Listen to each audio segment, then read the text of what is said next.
Good afternoon, everyone. We are going to tell you the story behind the film of Titanic. But first of all, let me introduce ourselves. My name is Zahwa Alyadisty Vidianindra with last student ID 168. My name is Naila Majid. My last student number is 155. My name is Salwa RIhhadatul'aisy and my last student ID number is 159. Okay. We've all heard about the Titanic, perhaps, to the 1997 film directed by James Cameron, but beyond the love story between Jack and Rose, the Titanic was a real event that affected real people. It was a tragedy that touched lives across the world. We want to bring attention to the real passengers, survivors, and victims whose voices are often lost behind the fiction. Their experiences, memories, and courage deserve to be heard, remembered, and honored. And why we choose this topic? We chose this topic because we were fascinated not only by the Titanic disaster itself, but also by how it has been remembered over time.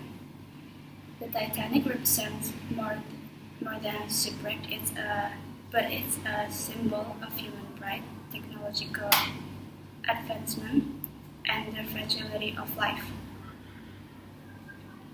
The 1997 film Titanic introduced this story to a new generation, but many viewers don't realize that some characters and scenes are based on actual events and people. We wanted to investigate how much the movie was based on true stories and how these stories are told today. Most importantly, we believe history becomes more powerful when we connect with individuals who live through it. That's why we were focusing on the witnesses. And the introduction to the story. The Titanic was built in Belfast, Ireland, and was the largest and most luxurious passenger liner of its time. It set sail on its maiden voyage from Southampton, England to New York City on April 10, 1912, with over 200,000 people aboard. On one night of April 14, the ship struck an iceberg and sank in the early hours of April 15.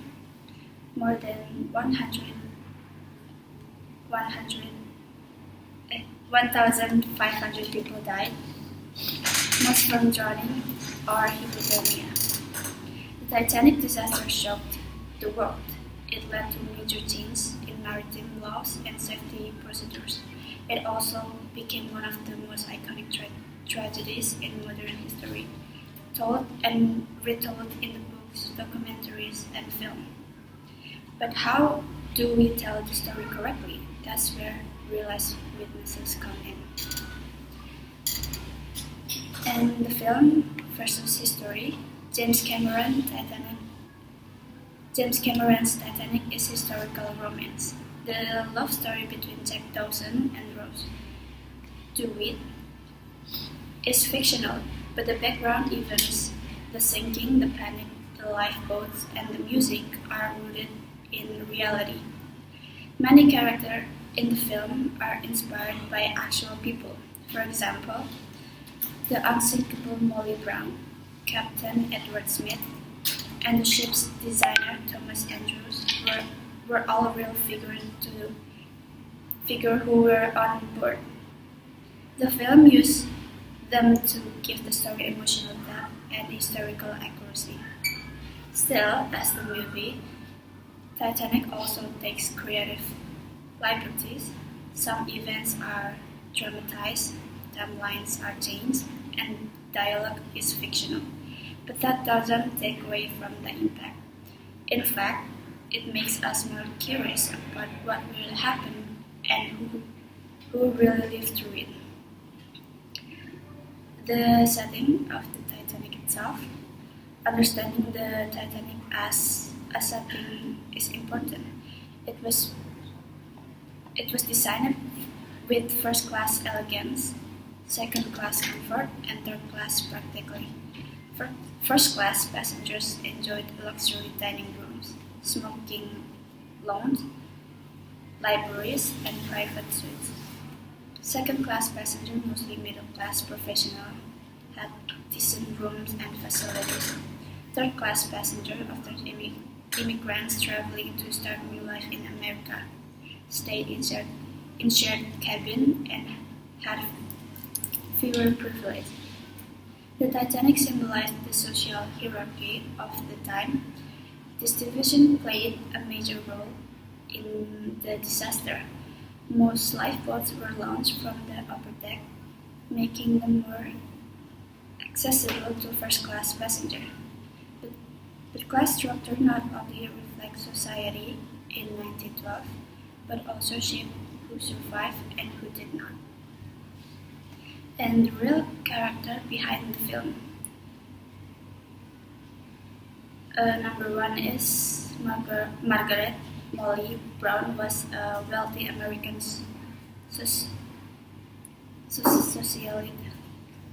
who survived the sinking and helped row a lifeboat. In the film, she portrayed as outspoken and brave, encouraging other passengers and trying to rescue people in the water. In real life, she was known for her generosity and courage during the disaster. Number two is Captain Edward Smith. He was the ship's captain and had long. He went down with the ship. The film shows him trying to remain calm and responsible even as disaster struck. His last actions were reported by survivors as noble and professional. Number three is Thomas Andrew. He was the chief designer of the Titanic and beloved figure on board. In the film, he is shown helping passengers and encouraging people to wear life vests. Witnesses said he remained calm even though he knew the ship was doomed. Number four is J. Bruce Ismay, the managing director of the White Star Line. He survived but was heavily criticized for getting into lifeboat while women and children were still on board. In the film, he is shown as selfish and panicked. His real-life role remains controversial. And survivor testimonies and their impact. The true witnesses of the Titanic were survivors, those who lived to tell their stories. Many survivors describe how the ship broke apart before sinking, how lifeboats were lost half empty, and how some crew members and passengers showed great heroism. Without the voice of survivor, much of the human story would have been lost. They were the eyes and ears of history, and their words kept the memory of the Titanic alive. I'm gonna retell the story of how Titanic happened. So in April 1912, a massive passenger liner hailed as the most advanced and luxurious ship of its time set sail on its maiden voyage from Europe to America. It was a symbol of human achievement, spanning nearly 900 feet with grand halls, lavish dining rooms, and modern technology. Many boarded with dreams, the wealthy seeking leisure and the less fortunate hoping for a better life across the ocean. The ship carried a clear division of social class. The upper decks held the rich in grand suites, while lower levels were home to immigrants and working-class passengers. Despite this separation, life aboard the ship was full of excitement and anticipation, as it cut smoothly through the cold Atlantic waters. Then one clear moonless night, everything changed. The ship struck an iceberg. At first, there was confusion. How could something so strong, so modern, be in real danger? But beneath the surface, water poured into the ship's lower compartments. The unsinkable vessel had been dealt a fatal blow. The conflict began not only between human error and nature, but between time and survival. The ship did not have enough lifeboats. The crew was unprepared for full evacuation. Distress signals were sent, but the nearest rescue ship was hours away. Panic broke out.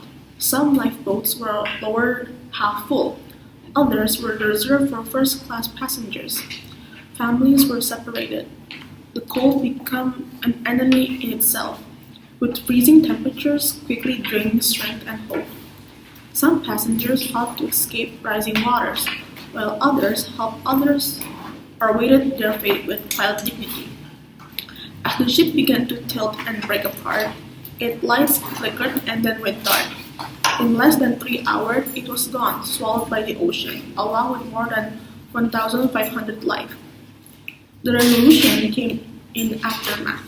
A nearby ship finally arrived and rescued the few survivors clinging to lifeboats and wreckage. Those who lived carried with them haunting memories of what had been lost.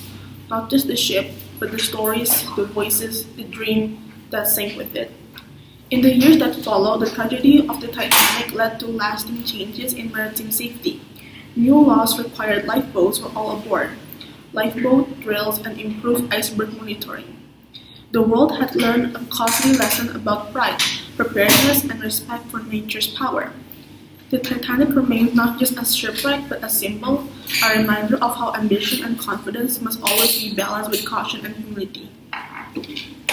Okay, so the Titanic was more than steel and steam. It was a symbol of progress, luxury, confidence, and human ambition. But when it failed, when it cracked and crumbled in the cold, it forced humanity to stop and ask, what went wrong? And more importantly, what must change? So let's start with what changed more quickly and more visibly. It's maritime law. Before the Titanic, there were no international safety standards for passenger ships. Imagine that. No required number of lifeboats, no rules about radio operators staying on duty overnight. Ships were essentially on the honor system. Titanic has 20 lifeboats, enough for just over 1,100 people, but more than 2,200 were on board. Why? Because regulations were outdated. Because on a ship's weight, it's not its passenger count, and many truly believed she couldn't sink anyway. But when the unthinkable happened, the outrage was global. The loss of so many lives forced governments to act.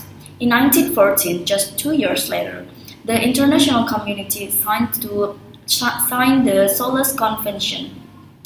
It's the safety of life at sea. It made lifeboats mandatory for all passengers and crew. It required fast lifeboat drills, emergency lighting, and 24/7 radio watch on all ships. These weren't just rules on paper. They were lifelines, and they are still in place today. Every cruise ship, cargo vessel, and ferry follows those standards. Every emergency drill at sea has Titanic shadows behind it. In a way, every life saved since honors those who were. But Titanic's legacy isn't just legal, it's human. When the ship went down, survival rates told a sobering story. First-class passengers had the highest survival rates. Third-class or steerage had the lowest. It wasn't just bad luck, it was the system. Many third-class passengers were immigrants, Irish, Scandinavian, Eastern European, families chasing dreams in America. But language barriers, locked gates, and limited access to upper decks meant they were the last to know, and the last to escape. It reveals something dark about the era. It increases your odds of survival dependent on your social class. This realization struck a nerve across their boat. The Titanic became more than a maritime disaster. It became a metaphor for inequality, for injustice, for the cost of privilege. In the decades that followed, it echoed in debates about labor laws, housing rights, access to education and healthcare. Titanic became a symbol in fights for fairness, a reminder that human dignity should never depend on wealth or status, and that in a moment of danger, we all deserve the same change. So let's zoom out. In the early 19th, humanity was on a hike. Where the Industrial Revolution had reshaped cities, skies, and seas. Trains, telegraphs, skyscrapers, electricity, it all felt unstoppable. The Titanic was the crown jewel of that confidence, a marvel of engineering, a monument that man made power. She was called practically unsinkable. But nature had all other plans.